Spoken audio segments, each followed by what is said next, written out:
भूतिया ढाबा एक सच्ची कहानी पर आधारित है। वीडियो पूरा ऑडियो में बनाया गया है, आप आंख बंद करके भी कहानी सुन सकते हैं। एक दिन बच्चों ने पिकनिक जाने की बात कही। ये सुनते ही अंकिता की रूह कांप गई, क्योंकि उसे एक पुराना किस्सा याद आ गया। ये बात तब की है जब अंकिता 10वीं क्लास में पढ़ रही थी। एक दिन टीचर ने पिकनिक का प्लान बनाया था। अपने सभी दोस्तों के साथ अंकिता ने भी जाने के लिए हाँ कर दी। पावागढ़ पिकनिक पर जाना था। पूरा स्कूल पिकनिक जा रहा था, इसलिए करीब 30 बस सभी बच्चों को ले जाने के लिए तैयार थी। अंकिता अपने दोस्तों के साथ सबसे पीछे वाली बस में बैठ गई। सभी हंसते मस्ती करते हुए बस से जा रहे थे। तभी कुछ दूर जंगल के पास पहुंचकर उसी बस से तेज आवाज आई। ये वक्त रात के करीब 1:30 बजे का था। ड्राइवर गाड़ी से बाहर निकला तो उसे पता चला कि टायर फट गया है। ड्राइवर ने सबसे कहा कि बस का टायर बदलने में करीब 2 घंटे लगेंगे, आप सब नीचे उतर जाए, मैं इसे बदल देता हूँ। आप लोग पास के ढाबे में जा सकते हैं, वहाँ गर्म गर्म चाय पी लीजिए और मैं इस टायर को फटाफट बदलने की कोशिश करता हूँ। ड्राइवर की बात सुनकर सभी बस से उतर गए और पैदल चलते हुए पास के ढाबे में पहुंचे। वहां एक बूढ़ा व्यक्ति चाय बना रहा था। इतनी रात को ढाबा खुला हुआ और किसी इंसान को चाय बनाते देख सबको हैरानी हुई। उस बूढ़े इंसान ने कहा, आप सब चाय पी लीजिए, यहाँ अक्सर लोगों की गाड़ी खराब हो जाती है, इसलिए मैं भी अपना ढाबा हरदम खुला रखता हूँ। आप जैसे प्रवासियों को कुछ मदद हो जाती है। उनकी बात सुनकर सबने चाय का ऑर्डर दे दिया।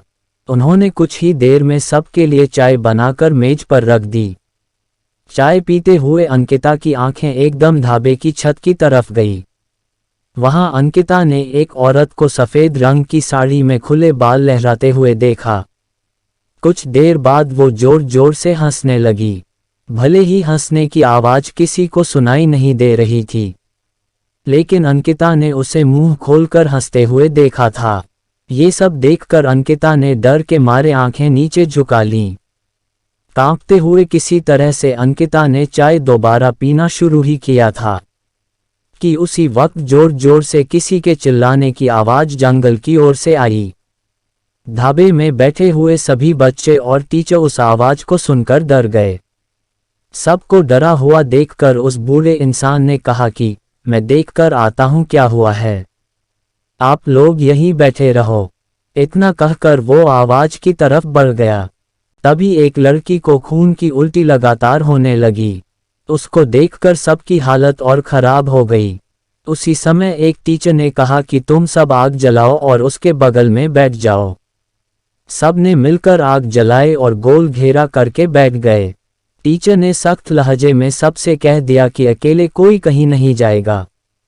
वैसे भी सब इतना डरे हुए थे कि अकेले कहीं जाने की हिम्मत हो नहीं रही थी। आग के पास बैठे बैठे 3 बज गए। तब कहीं जाकर वो बूढ़ा इंसान जंगल से लौट कर आया।